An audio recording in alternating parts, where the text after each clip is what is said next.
Well, hi there, folks. This is your host, ID Jester. Thanks for checking out my video. We're going to be talking about Sword Coast Legends and the state of the game, as you can see here, posted October 30th. And well, let me tell you, folks, this is a game changer for Sword Coast Legends. It is all good information. So they're going to be releasing some community packs. They've already released one, the Halloween update. So all of these features are in there. Some more locations, some more placeable objects, the ability to display how many objects you found if you need to collect a certain number of objects, recenter your camera. And because I'm a DM and not really play that much, I only played maybe 5 or 6 sessions up to this point. But since I spend most of my time in the DM creation or live DMing, doubling the maximum length for quest conversations text has been a very big help. Plus, of course, some bug fixes. But more importantly, we have these community packs that are going to be released November 9th, November 30th, and sometime in December. And let me tell you, these 3 community packs are going to be a big help for DMs out there that want to be able to create some wonderful content for Sword Coast Legends. I'm not going to get into each one individually and specifically about some, but I'm going to mention a few that I think are very important. Obviously, scattered throughout not only the Halloween update, but some of the other packs, talking about adding many more placeable objects, which 150 new placeable objects, that's pretty much almost as many as we currently have. We had 194 or 196, one of those two, before the 35 placeable objects were from the Halloween patch. So you can see 150 more. Obviously, more is always better. So that's obviously a good thing. The ability to add more monster abilities makes monsters more different and unique. I want goblins that maybe have fireball. I want another goblin that turns invisible. I want goblins that have iron, backstabby, whatever. Just giving them more choices makes same old goblins or the same old creatures different and unique every time, so the players won't know what to expect and make things more interesting. Community pack number 2, obviously going to be adding the Drow Elves as a playable race. Obviously a good thing. Being a DM, again, another thing to be able to add fire and smoke and my own visual effects.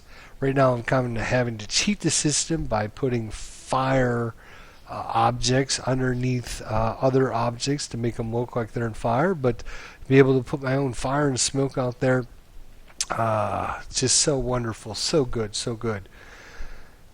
Let's see, I could go into each and every one of these, but I'm going to try and keep this as a shorter video for you guys out there. But really, if we scroll down, you can also see beyond our community packs, we also have the Rage of Demons, which is going to give us another playable race, the Thieflings, and another playable class, which hasn't been determined yet. I think they're running some polls to determine what class will be the next one available. It'll either be probably a Bard, a Barbarian, or a Warlock, maybe a Sorcerer, I'm not sure, but we'll see. Oh, that's good. But the biggest pack I think that's coming will be hopefully the December pack, and that's because it's going to add 4 very important things.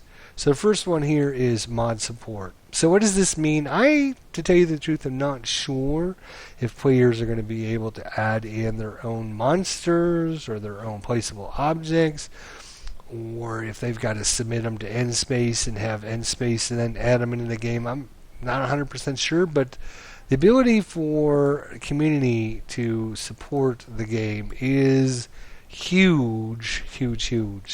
The other things are tile-based level editor and branching dialogue editor.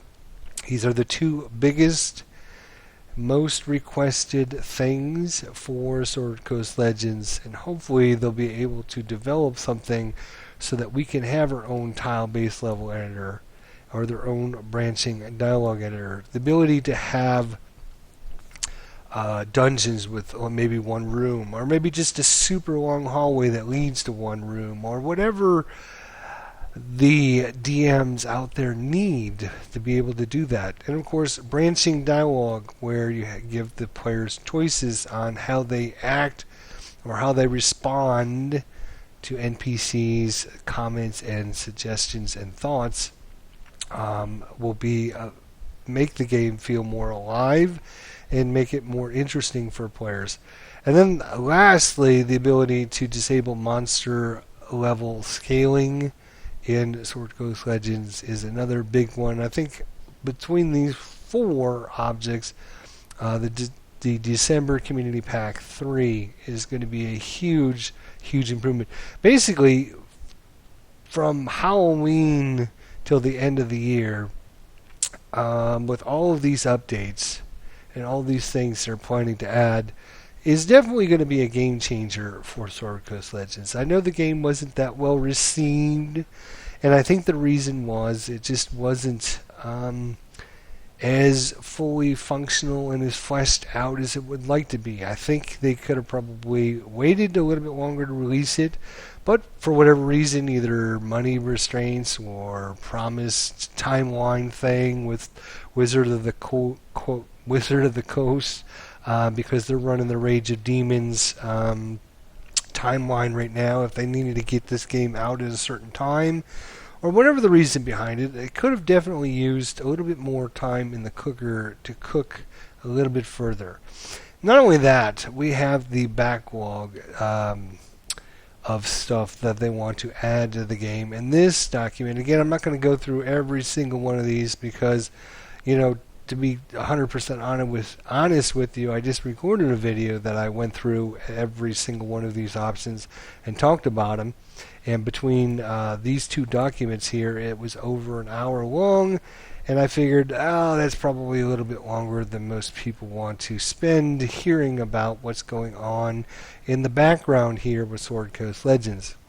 So we're going to be talking about just a few of these options here. Obviously adding more races and classes, more tiles, more placeables, more monsters, all that stuff is going to be very, very important.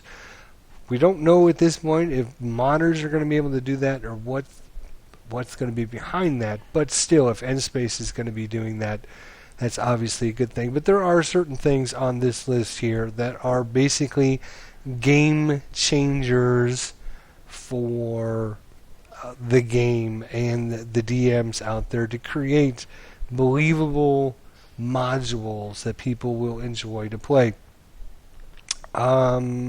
So being a DM, obviously I kind of focus in on the DM and campaign creation part of it.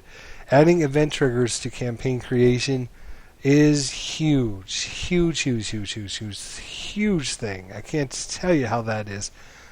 The ability for the DMs to add conversations to NPCs and have that conversation change based upon the quest status. Another really important thing that I think will add some believability to what's going on inside your world. The ability for NPCs to follow a party is huge. The ability to add music and sound to the game. This is probably, of all the things here, this is probably one of the things that gets me the most excited. The ability to set map transition on a trigger. So, for example, place a trigger on our fireplace would allow players to click on the fireplace and bring up the area transition. So, between this and the ability for a DM to do tile-based level editing, I can basically have a party go into a house, then maybe they're searching for an object. They spend some time, checking out the house. They don't find the object.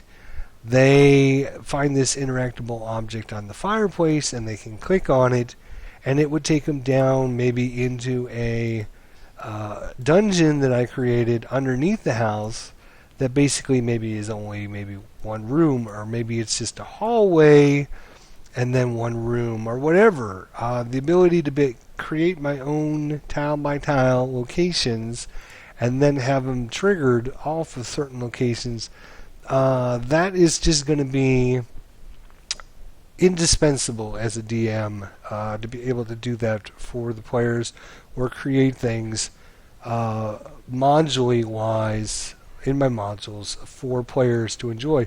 I think a lot of these, if you look through these lists here, I'm going to scroll down here for the players out there so they can see what's coming out.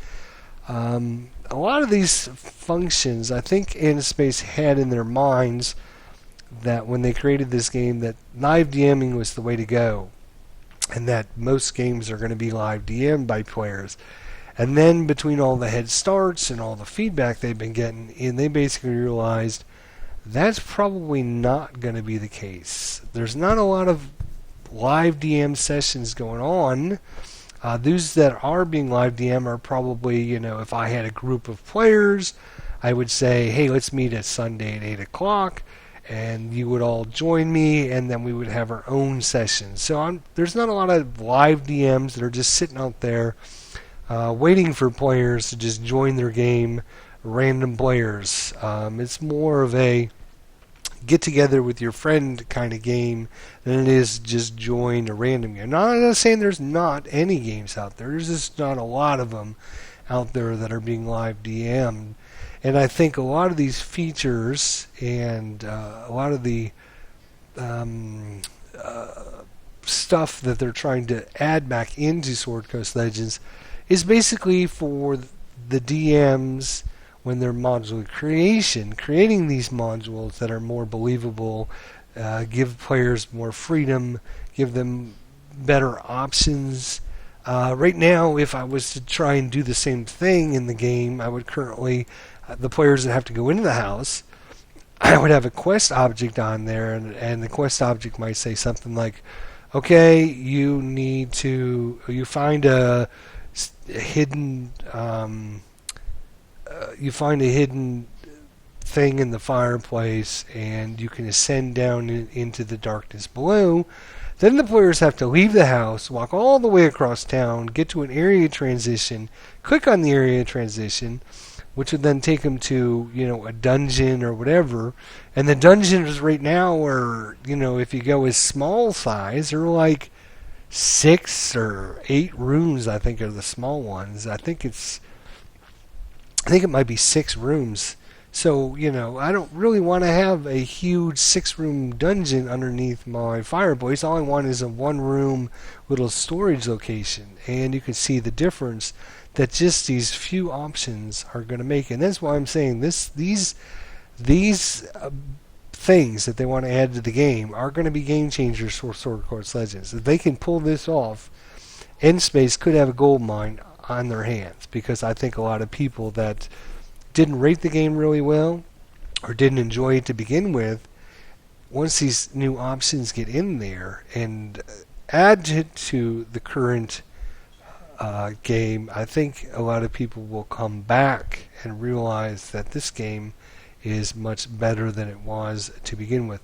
DM's allowed to scale enemies in size. That can be very good. In fact, I'm working on a module right now where I need an 8-year-old kid, and for me, I don't have an 8-year-old kid. So if I could create a human and then size him down small, that would be very helpful for me. So I think, that's obviously a good thing. Another very good one. Allow DMs to stack placeables on top of other placeables, so stacking books on top of tables. Right now I have to put a book on the floor and say, oh, a book fell off the table, and here's what it says, because I can't do this. So, huge thing there. It might not sound like it, but it really is. It makes it more believable than there's tables with books and stuff on top of them. Let's see here. Let's see, what are some of the other really... the ability to combine creatures to make a custom creature set. So if I wanted to have spiders and Drow and Dugar in one custom creature set, I can do that. Right now I currently can't. The creature sets are not set up to be custom. You can custom a creature set, but you can't pick and choose some of those. And obviously, with more creatures and more monsters and everything, it'll get more and more important to be able to have your own creature set. The DMs to allow character sheets. Look at character sheets is obviously a good thing. This is another almost a game changer right there. Allow the DM to give loot in private games. So, big debate about, well, InSpace doesn't want characters, if I'm setting up a game for my friends and I just give them, +5 swords, +5 armor, +5 shield, +5 helmet with all the best stats and everything. Then these players take these characters into other people's games and basically destroy them because they have all these super powerful weapons. So, looks like they're going to do something about that. At least give them an option to, if you have a private game, that you can assign loot. That is going to be another game changer. Define patrolling behaviors. Okay, that's another good one for us DMs, where NPCs are walking around. They're not just statically standing there. If I'm live DMing a game, the worst thing is to click on a monster and have to move it around, or click on an NPC and move it around to make it look like people are actually not just standing still. So if I can set up waypoints for players to, or not players, but for NPCs to move around, that is going to make the world seem that much more alive for players. This is another one of the biggies. Set up start points for players within an area or dungeon. So the players don't have to start in the same spot every time when they hit a dungeon or a location. If, for example, you have a dungeon and maybe it's really big, and the players make it through halfway through it and then have to go back to town because they found the object they already had, or maybe they were looking for specific, I don't know what, they were finding a dagger, a magic dagger. They found it halfway through the dungeon, and then they have to go back to town and give it to the priest, who has to bless it, and then they have to bring the dagger back to kill off, the leader of the bandits or whatever. It would be really nice to be able to have the players teleport back into the dungeon halfway through and not just at the start spot again. So that is another really good one. Allow area transitions using the world map, connecting maps together so players can travel from the forest to a cave. That is awesome. There are obviously some really good options here for when players are looking for multiplayer games as well. The ability for multi-classing is hopefully going to be coming. You can download modules and mark them as played. Once you've played them, you can add your own emotes. And there was another one here.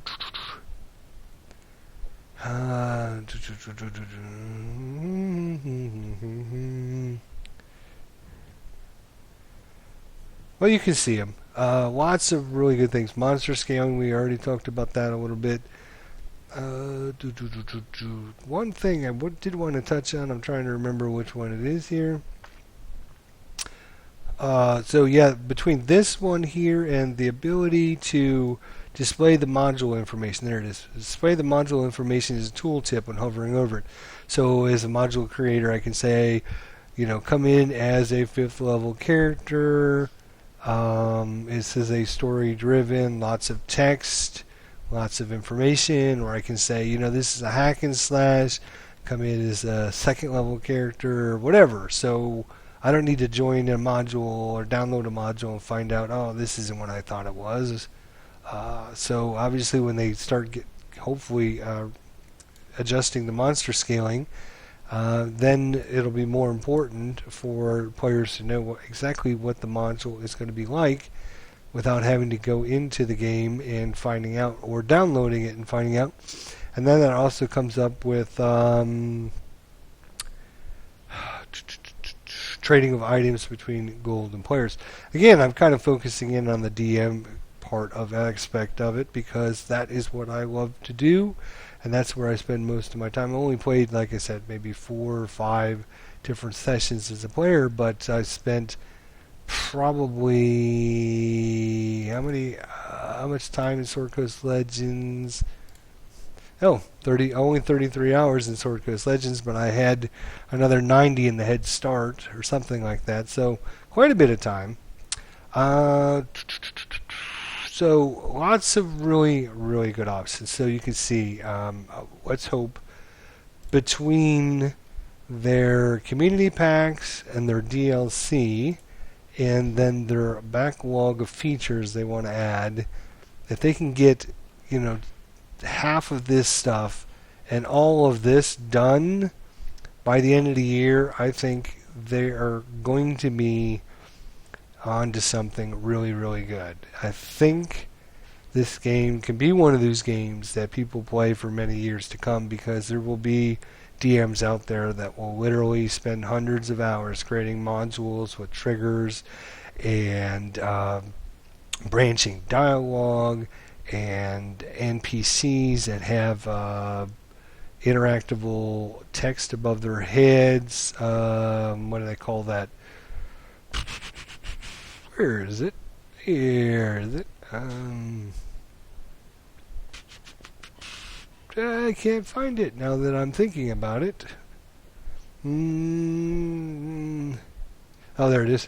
Ability to give ambient text to NPCs on select. So you can click on the NPC and not have to go into a quest or anything. They can just say, oh, welcome to Neverwinter, or welcome to Foes Bar, or welcome to the Inn of 1,000 Sins, or whatever you want your NPCs to say. Or if you're looking for the mayor, she's not in, or whatever, without having to go into a little quest thing. So many, many things in this list that are going to be game changers for the DM's abilities to create things and for the players out there that are going to play these things.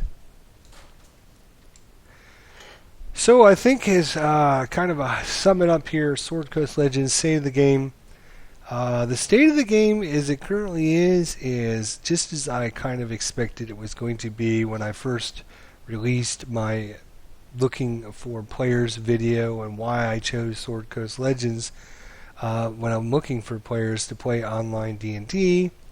And I said that this game, when it was going to be released, was probably going to be good, but it was going to be so much better once they had a chance to add things to it, add the features, and add all of the things that the community has been looking for since the game was released. And the hopes and prayers of all dungeon masters out there and the abilities to create basically their imagination into a computer form that allow players to enjoy what they had envisioned. I think we can get there if Endspace can get all of this stuff. More races, more classes, more monsters, more tiles, more placeables. And then add in some of the features we talked about here in the creature or campaign creation features. The ability to give DMs control over sound and music.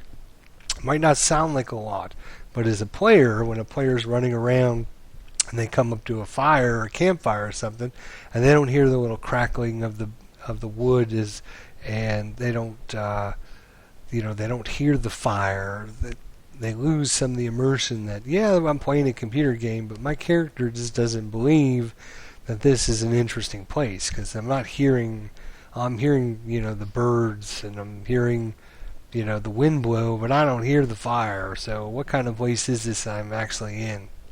Just things like that. The ability to set the size of creatures and stack placeable objects on top of one another. Prevent creatures from attacking one another when there's no players nearby. Ambush triggers when they complete a quest.